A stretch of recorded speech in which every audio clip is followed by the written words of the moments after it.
Elimika na Mahasin TV, pata kujua wema wa Uislamu.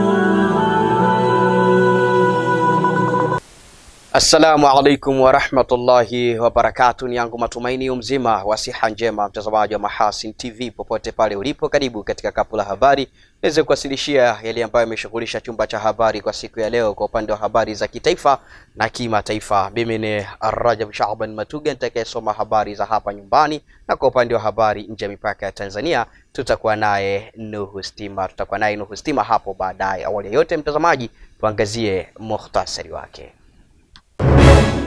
Waislamu katika kitongoji cha Mijura, kijiji cha Misinko mkoani Singida waomba msaada kukamilisha ujenzi wa msikiti. Wananchi katika shehia za Ubago na Jumbi wilaya ya Kati mkoa wa Kusini Unguja walia na wimbi la vitendo vya kihalifu vinavyojitokeza katika maeneo yao. Katika habari za kimataifa, Misri yaahidi kuisaidia Kongo kukabiliana na Ebola wakati ambao visa vya ugonjwa huo vilivyothibitishwa vikiongezeka.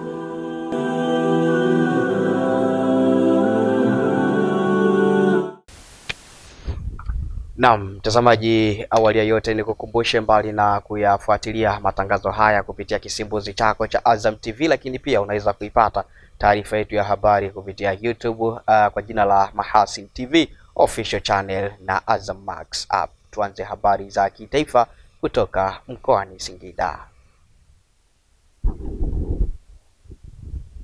Wananchi katika kitongoji cha Mijura kilichopo kijiji cha Misinko wilaya na mkoa wa Singida wameeleza uhitaji wao mkubwa wa uwepo wa msikiti katika eneo hilo ili kuwawezesha kujifunza dini, kuimarisha maadili katika jamii pamoja na kuwapatia watoto mazingira bora ya malezi ya Kiislamu. Kutoka mkoani Singida, Ramadhan Idi anasimulia zaidi undani wa taarifa hii.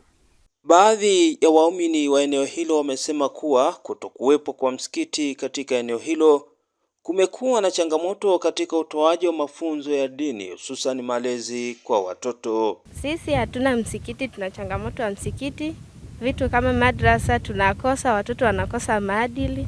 Endapo kutakuwa na msikiti, watoto watajifunza na watakuwa na hofu na Mwenyezi Mungu, kwa watakuwa na maadili mazuri. Kuhusiana na ndoa zetu, kuishi vizuri na wazee, kuishi vizuri na watoto, tunateseka kwa sababu hatuna elimu. Tukipata msikiti uko karibu, naweza tukapata elimu ili tuelimike, tuishi vizuri manyumbani na ndoa zetu. Kutokana na changamoto hiyo, mwaka 2012 waumini wa eneo hilo walianzisha harakati za kujenga msikiti kwa kutumia michango yao na nguvu kazi za kujitolea. Hata hivyo, pamoja na juhudi hizo, ujenzi huo ambao kwa sasa umefikia hatua ya kuwezeka umekwama kutokana na changamoto za kiuchumi. Msikiti huu alhamdulillah, harakati zimeanza tangia 2012 tumeweza kupata uwanja huu, na hatuna chanzo rasmi cha mapato katika msikiti wetu huu, bali tulikuwa tunaweka siku 2 kila wiki kwa ajili ya kwenda kufanya vibarua mashambani. Tukifanya vibarua ndani ya hizo siku 2, tukipata hizo pesa tunaweka katika mfuko wa msikiti. Kwa hiyo zikipatikana zile pesa ndio tunaendeleza msikiti wetu. Kukamilika kwa msikiti huo kutasaidia kuimarisha ibada na mafunzo ya dini kwa watoto na watu wazima, yatakayosaidia kuimarisha maadili katika jamii. Uwepo wa nyumba za ibada kama hizi hapa ni za muhimu kwa sababu zinaelimisha jamii, zinasaidia serikali vijana au watoto kukaa katika misingi mizuri. Tunahitaji sapoti ya kupaua jengo letu. tuweze kupata bati, tuweze kupata mbao, lakini pia kama ikiwezekana basi tusaidiwe msikiti ukamilike kabisa, ili msikiti ukamilike haraka na tuweze kuendelea kufanya ibada na kuendeleza harakati za Uislamu katika maeneo haya ya Mjura. Kwa yeyote anayependa kuchangia ama kupata maelezo zaidi kuhusu ujenzi huo, anaweza kuwasiliana moja kwa moja na uongozi kupitia nambari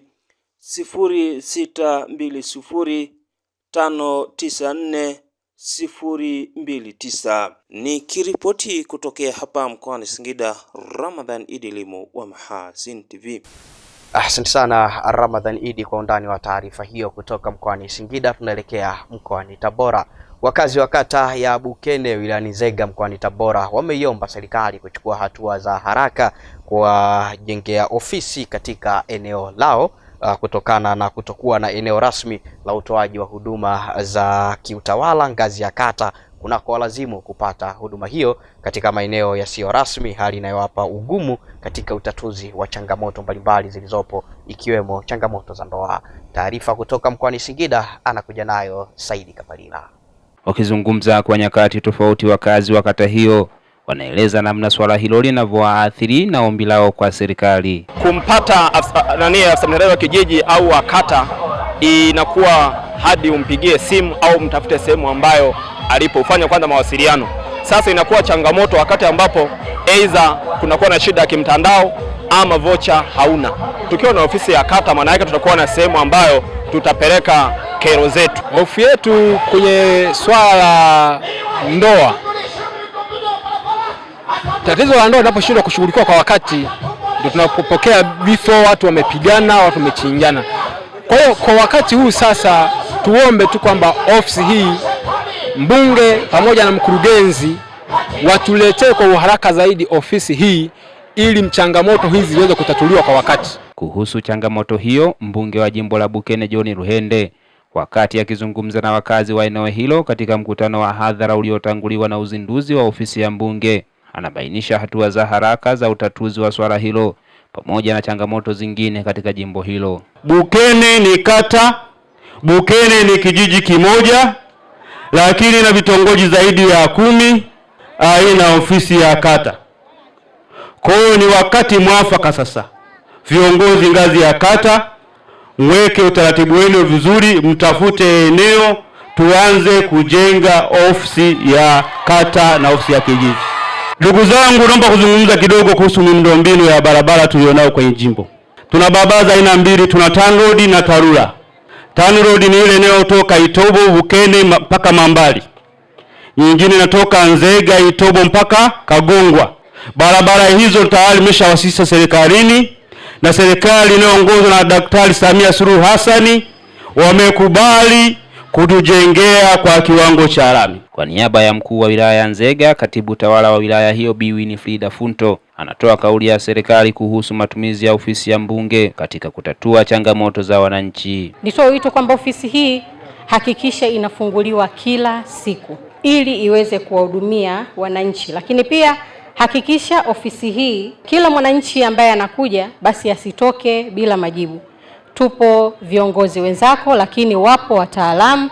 Tupo kwa ajili ya kuleta majibu pale ambapo mwananchi atakuja na akahitajika majibu. Kutoka Tabora, Saidi Kapalila, Mahasin TV.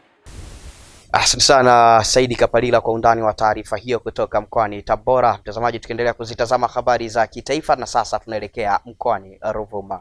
Mkuu wa mkoa wa Ruvuma Brigedia Jenerali Ahmed Abbas Ahmed amesema kukamilika kwa ujenzi wa daraja la Mitomoni linaloziunganisha wilaya za Nyasa kumekuwa ni mwarobaini wa shughuli mbalimbali za kiuchumi ndani na nje ya mkoa huo. Taarifa kutoka mkoani Ruvuma inasimuliwa hapa studio na Zuberi Mgaya.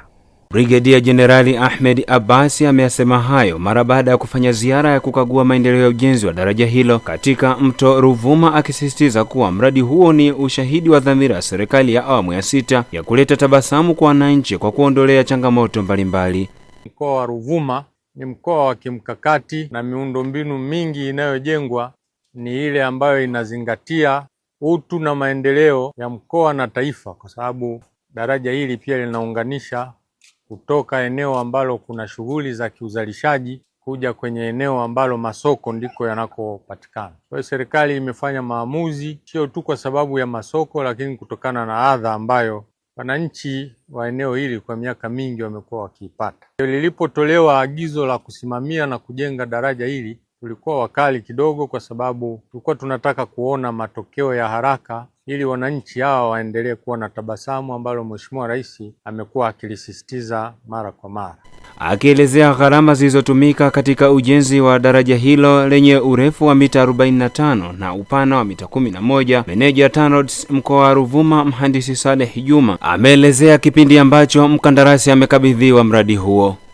Tarehe 1 Novemba, wakala wa barabara Tanzania TANROADS iliingia mkataba na kampuni ya Kizawa Ovans Construction Limited ya hapa mkoani Ruvuma kwa ajili ya ujenzi wa daraja hili la Mitomoni pamoja na barabara ambayo ilikuwa na urefu wa kilomita 8.8 na mradi huu uligharimu bilioni 9.2 fedha za Kitanzania. Tunaona maendeleo yakiwafikia wananchi kupitia mradi huu wa daraja ambao limekamilika kwa kuleta fedha ambazo zimeweza kujengwa daraja na kufikia hadhi hii ambayo wananchi wameondokana na changamoto ambazo zilikuwa zinawakabili katika kutumia kivuko katika mto huu mkubwa. Awali mhandisi wa mradi huo Azimio Mwapongo amesema mbali na changamoto mbalimbali walizokabiliana nazo wakati wa ujenzi wa daraja hilo, lakini ujenzi umekamilika kwa viwango na ubora unaostahili. Tulipata changamoto ya design, maana kwamba mto au tabia ya mto na matengenezo yaliyotakiwa ilionekana haviendani. Kwa hiyo tulibadili design kutoka kwenye concrete tukapeleka mpaka kwenye steel girders ambazo ni beams. Tunashukuru Mungu kazi imekamilika. Daraja hili lina uwezo ni la kupitisha mizigo ya uzito wa tani mpaka 150. Kwa hiyo limejengwa kimkakati, nafikiri hata kwa mbele huko hakuna shida. Historia ya mto huu umeua watu wa aina mbalimbali kwa kupitia usafiri kwenda sehemu husika, yani kutoka vijiji jirani kwenda wilayani huko ama mkoani kwenda kupata huduma za tiba. Kweli mto huu umeangamiza watu wengi kwa kupitia usafiri tu, sio kwa ajili ya uvuvi hapana. So, kweli daraja hili kwa sasa hivi linatukomboa. Asante sana Zuberi Mgaya kwa undani wa taarifa hiyo. Kwingineko mtazamaji, kutoka mkoani Mbeya, viongozi wa vyama vya ushirika mkoani Mbeya wametakiwa kuvilinda vyama hivyo kwa kufanya kazi kwa uadilifu ili kuwainua wakulima kiuchumi kupitia vyama vya msingi vya wakulima kwa kushirikiana na taasisi za kifedha. Taarifa kutoka mkoani Mbeya kwa mara nyingine tena inasimuliwa hapa studio na Zuberi Mgaya. Rai hiyo imetolewa na mkuu wa wilaya ya Mbarali Brigadier Generali Maulidi Surumbu wakati akimwakilisha mkuu wa mkoa wa Mbeya Beno Malisa katika jukwaa la ushirika lililofanyika mkoani humo, akisema kuwa vyama vya ushirika ndio nguzo muhimu katika kukuza uchumi wa wakulima. Wanawaelekeza viongozi wa ushirika kuwa waadilifu kwa kuwa serikali haitamfumbia macho yote atakayeonekana kutokuwa na uadilifu au kuhujumu ushirika na wanachama wake. Kwa kuwa tunaamini ushirika imara huleta taifa imara zaidi, vyama vya ushirika vya akiba na mikopo yaani SACCOS mnapaswa kusimamia vema fedha za wanachama wenu na kuhakikisha waliokopa wanarejesha fedha kwa wakati. Vyama vya ushirika vya mazao na vya aina nyingine, hakikisheni mnawatendea haki wakulima wenu kwa kuwapatia huduma stahiki. Mrajisi msaidizi wa vyama vya ushirika mkoa wa Mbeya Elia Richard ameelezea hatua za haraka zilizochukuliwa juu ya vyama vya ushirika ambavyo vilikiuka kanuni na sheria za vyama hivyo, ikiwemo kuvunja bodi hiyo na kuachia taasisi ya kuzuia na kupambana na rushwa TAKUKURU kufanya uchunguzi wa kina. Kwa sasa hivi tuna vyama vya ushirika viwili, vyama vya msingi vinavyoshirika na mazao ya kibiashara ambazo bodi za uongozi tumeziondoa. Baada ya kuziondoa tumeweka bodi mpya, kwa maana tulifanya uchaguzi wa kupata viongozi wapya, lakini baada ya kuziondoa zile bodi tumepata bodi mpya. Kuna hatua zingine ambazo tunazichukua sasa za kisheria, kwa sababu kuondoa bodi peke yake haitoshi, unaona. Kwa hiyo baada ya kuwa tumejiridhisha, tumefanya ukaguzi, tumebaini yale mapungufu, hatua mbalimbali tumezichukua. Lakini kuna vyama vingine ambavyo tumepeleka taarifa zake TAKUKURU tumepeleka kwa ajili ya kuchukua hatua zaidi za kisheria. Nao baadhi ya wanachama wanatilia mkazo kuunga mkono kauli ya serikali kuhusu suala la kufanya kazi kwa uadilifu na ushirikiano ili kila mwanachama kunufaika na vyama hivyo. Iwapo mwanaushirika hatakuwa mwadilifu, vyama hivi vitakuja kufa vyote. Kwa hiyo tunahitaji kwamba viongozi ambao ni kwenye vyama vya ushirika lazima wawe wanafahamu majukumu yao ni nini, lakini pia lazima wawe waadilifu na waepuke ubadhilifu, hasa matumizi mabaya ya rasilimali za ushirika, ili tuweze kusonga mbele. Vinginevyo iwapo watafanya hivyo, utakuja kuwa ushirika na utapotea kabisa, kama alivyofanya miaka ya katikati hapa, miaka kati ya 80 mpaka 90. Ushirika ni kwa pamoja. Kwa kama ni manufaa tunatakiwa tupate watu wote. Haipaswi kwamba labda ukiwa kiongozi wa chama wewe ndio upate manufaa ya chama. Inakuwa unahujumu wenzio. Kwa kuathiri, ukipata manufaa ya kwako peke yako, unaathiri wenzio wote wasiweze kupata kile ambacho kilipaswa wapate wote. Naam, kwa taarifa hiyo kutoka mkoani Mbeya kama ambavyo imesimuliwa kutoka hapa studio na Zuberi Mgaya, kunatupa fursa kutoka Tanzania bara na kuvuka maji hadi visiwa vya marashi ya karafuu na uchumi wa buluu, tukikita kambi kisiwani Unguja. Wananchi wa shehia ya Ubago na Jumbi wilaya ya Kati mkoa wa wameliomba jeshi la polisi mkoani humo kuja na mikakati madhubuti katika kukabiliana na kudhibiti vitendo vya kihalifu vinavyoonekana kuendelea kushamiri siku hadi siku. Taarifa kutoka kisiwani Unguja inasimuliwa hapa studio na Nuhu Stima.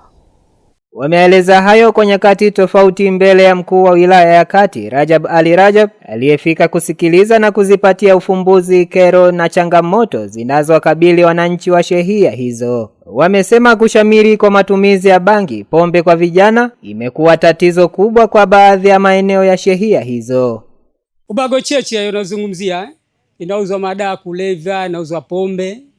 Na uzaji madawa kulevya tunajua wanatoka kwenye miongoni mwetu, jamii zetu, ndugu zetu, lakini haichukuliwi uamuzi wote.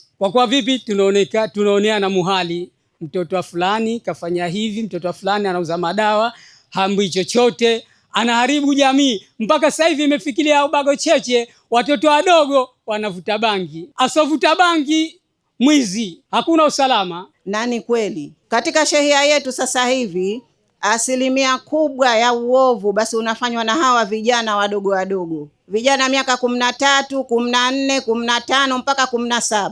Lakini vijana hawa tukiwachukua tukiwapeleka polisi hatupati matokeo yoyote ya kukanywa hawa watoto. Matokeo yake watoto wanaachiwa, wanarudi nyumbani, hawana alilofanywa. Wakirudi nyumbani ndio wanaendelea zaidi na wanatukingia vifua kabisa, hatufanywi chochote tukenda polisi. Katika hatua nyingine, wananchi hao wamelishauri baraza la manispaa ya wilaya hiyo kuangalia uwezekano wa kutenga maeneo rasmi ya kutupia taka ili kuondokana na tatizo la kuzagaa kwa takataka.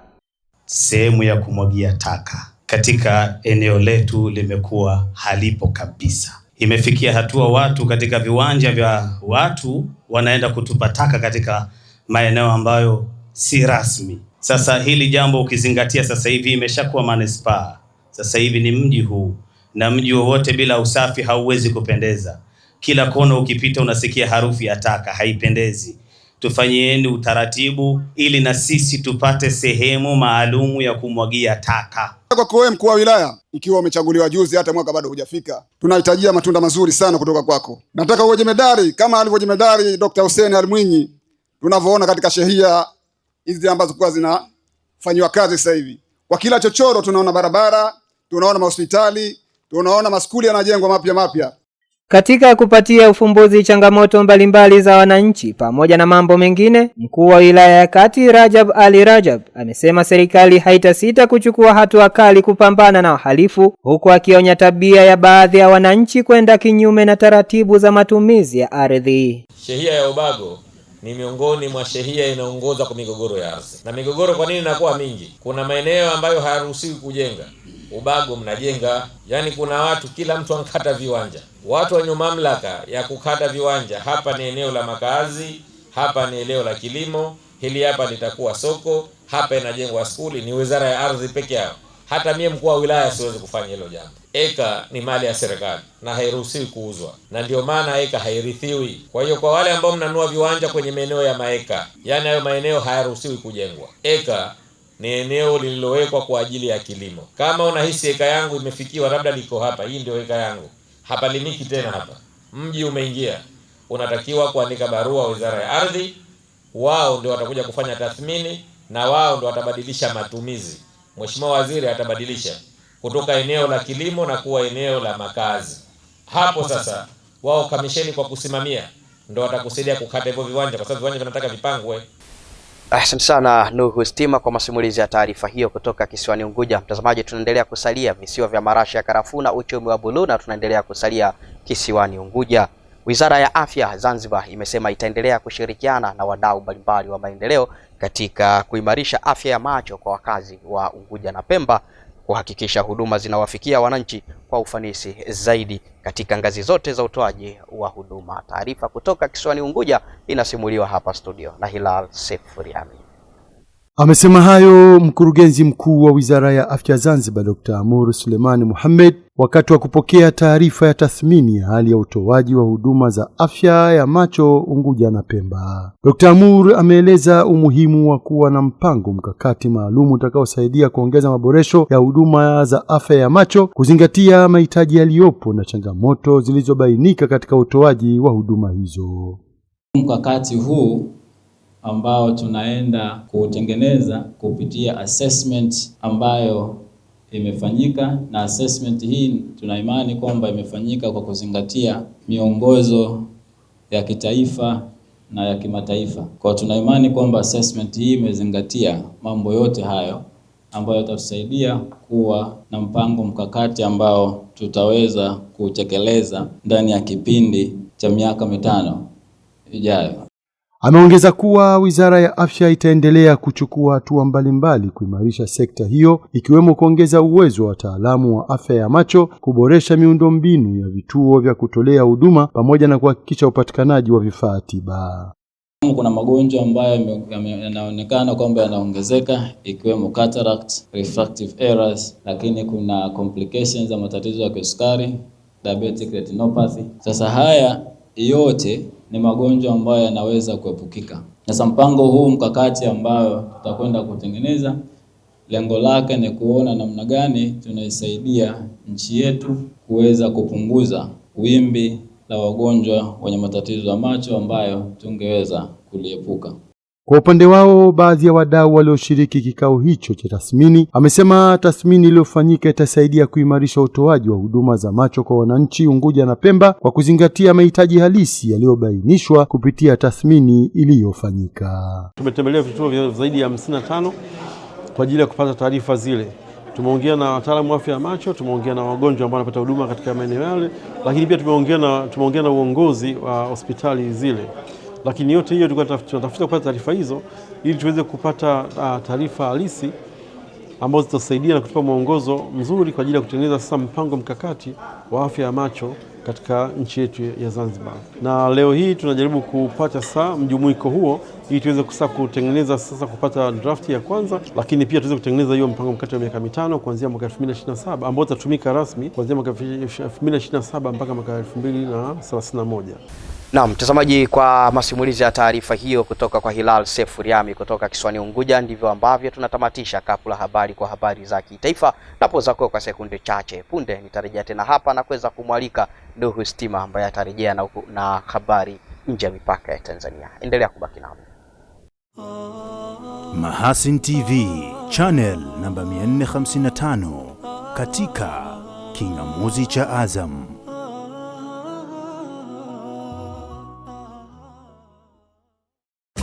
Shule ya sekondari ya Baobab iliyopo Mapinga, Bagamoyo inatangaza nafasi za masomo ya kidato cha 5 kwa mwaka wa masomo unaoanza Julai 2026. Wanafunzi wanapewa fursa ya kujifunza fani moja ya ufundi itakayowawezesha kujiajiri mara baada ya kuhitimu. Shule inafundisha kwa kufuata mtaala ulioboreshwa. Michepuo inayofundishwa ni sayansi, PCM, PCB, CBG, PGM na PMCS, biashara, EGM, HGE, EBUAC, ECSM, BUACCS, BUACM, sanaa, HGL, HGK, HKL na KLCH. Fomu za kujiunga zinapatikana kwa gharama ya shilingi 25,000 tu shuleni Baobab, Mapinga, Bagamoyo, Msimbazi Center, duka nambari 14, 19 na 21 au kwenye tovuti www.baobab.ac.tz. Masomo ya Preform 5 yataanza tarehe 28 mwezi wa pili 2026. Wasiliana na mkuu wa shule kwa simu nambari 073961 0611531539. Walimu wa taaluma mkondo wa wavulana 0762611538. Mkondo wa wasichana 0715611538. Nyote mnakaribishwa.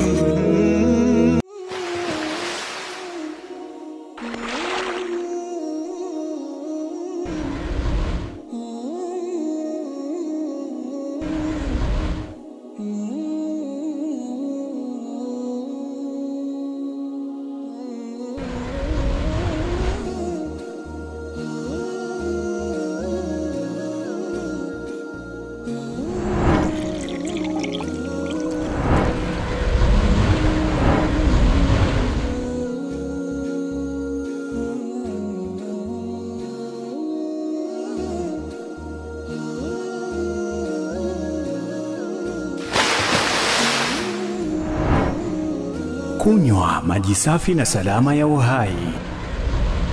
Bidhaa bora ya Bakhresa.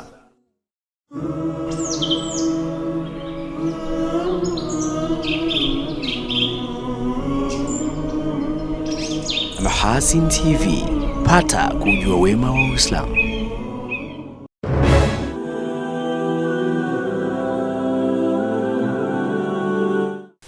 Asante sana mtazamaji wa Mahasin TV kwa kuendelea kuwa nami, na shukrani sana kwa kuendelea kuichagua Mahasin TV, pata kujua wema wa Islam. Na sasa mtazamaji, ni wakati wake Nuhu Stima kwa upande wa habari za kimataifa. Mtazamaji wa Mahasin TV, karibu kwa upande wa habari za kimataifa. Zaidi ya Wamalawi 3,000 ikiwa ni pamoja na mamia ya watoto wanakaa katika uwanja wa wazi katika mji wa bandari wa Durban nchini Afrika Kusini baada ya kukimbia kile walichokieleza kuwa ni kuongezeka kwa vitisho na mashambulizi dhidi ya wahamiaji. Kwa wiki kadhaa vikundi vilivyojihami kwa fimbo, mijeledi na ngao vimeandamana katika sehemu fulani za nchi kutaka wageni wasio na vibali waondoke ifikapo Juni 30.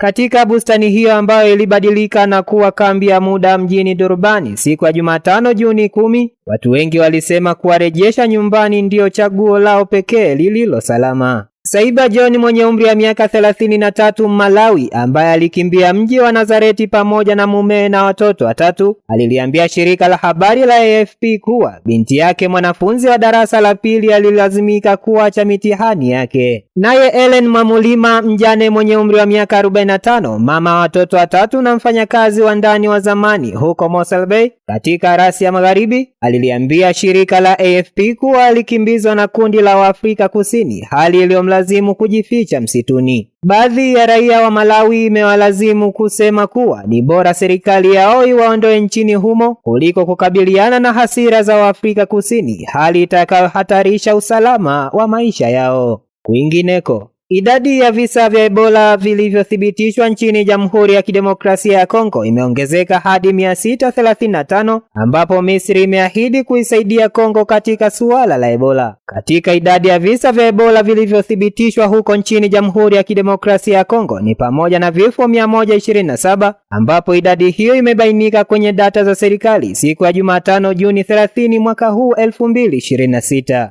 Wakati huo huo, Wizara ya Mambo ya Nje ya Marekani ilitangaza ufadhili wa ziada wa dola milioni 20 kama sehemu ya kukabiliana na mlipuko wa Ebola barani Afrika. Wakati haya yakiarifiwa, Rais wa Misri Abdel Fattah al-Sisi na yeye pia Jumatano Juni 10 alisisitiza kuiunga mkono Jamhuri ya Kidemokrasia ya Kongo wakati wa ziara ya Rais wa Kongo Felix Tshisekedi huko Cairo. Al-Sisi alisema katika mkutano wa pamoja na waandishi wa habari kufuatia mazungumzo, akieleza mshikamano wa Misri na Kongo katika kukabiliana na mgogoro wa sasa wa kibinadamu katika sehemu ya mashariki ya nchi na utayari wao wa kutoa aina zote muhimu za msaada wa kimatibabu, chakula na misaada ya kibinadamu katika suala la Ebola. Tukitamatisha kwa upande wa habari za kimataifa, Urusi imelaani uamuzi wa Umoja wa Mataifa na kuidhinisha meli za kijeshi katika bahari ya Mediterania kusimamisha na kukagua meli za kigeni zinazoshukiwa kuwa sehemu ya meli za kivuli zinazosafirisha mafuta ya Urusi. Katika kauli yake ya Jumatano Juni 10 mwaka huu, Urusi ilisema itachukua hatua zote muhimu za kisheria na nyingine ili kuzilinda meli zake katika bahari ya Mediterania. Umoja wa Ulaya ulisema siku ya Jumatatu Juni 8 mwaka huu 2026 kuwa umepanua mamlaka ya Operation Irini, tume yake ya majini katika bahari ya Mediterania, ambayo awali ilianzishwa kutekeleza marufuku ya silaha ya Umoja wa Mataifa dhidi ya Libya. Msemaji wa Wizara ya Mambo ya Nje ya Urusi, Maria Zakharov, alisema hatua hiyo ilikuwa tishio kwa usalama wa baharini na akaushutumu Umoja wa Ulaya kwa kutishia meli za raia. Alisema hakuna kitu kama meli za kivuli katika sheria ya kimataifa, na maelezo haya yalikuwa ni uzushi wa kisiasa ulioanzishwa na Umoja wa Ulaya. Na huu ndio mwisho wa habari za kimataifa kutoka Mahasin TV. Msomaji wako ni mimi Nuhu Qasim Stima. Naam, ndivyo ambavyo anaondoka hivyo Nuhu Stima kwa upande wa habari za kimataifa. Mtazamaji, kabla sijaweza kuweka utuo na kuhitimisha kapu la habari kwa siku ya leo, tuangazie muhtasari miongoni mwa yale tuliyokuwa nayo leo hii. Waislamu katika kitongoji cha Mijura, kijiji cha Misinko mkoani Singida, waomba msaada kukamilisha ujenzi wa msikiti. Wananchi katika shehia za Ubago na Jumbi, wilaya ya Kati, mkoa wa Kusini Unguja, walia na wimbi la vitendo vya kihalifu vinavyojitokeza katika maeneo yao. Katika habari za kimataifa, Misri yaahidi kuisaidia Kongo kukabiliana na Ebola, wakati ambao visa vya ugonjwa huo vilivyothibitishwa vikiongezeka. Na kwa nukta hiyo, mtazamaji, ndio tamati ya kapu la habari kwa siku ya leo. Kwa taarifa yetu nyingine ya habari, usikose kuungana nasi hapo kesho insha Allah, muda na wakati kama huu. Kwa niaba ya wale wote tulioshirikiana pamoja kukamilisha kapu la habari, mimi ni Rajab Shaban Matuga niliyesoma habari za hapa nyumbani, na kwa upande wa habari nje ya mipaka ya Tanzania tulikuwa naye Nuhu Stima. Nikutakia utazamaji mzuri wa vipindi mbalimbali vinavyofuata kutoka hapa Mahasin TV. Pata kujua wema wa Uislamu. Wabillahi tawfiq. Wassalamu alaikum warahmatullahi wabarakatuh. Asanteni na kwaherini kwa sasa.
Kunywa maji safi na salama ya uhai.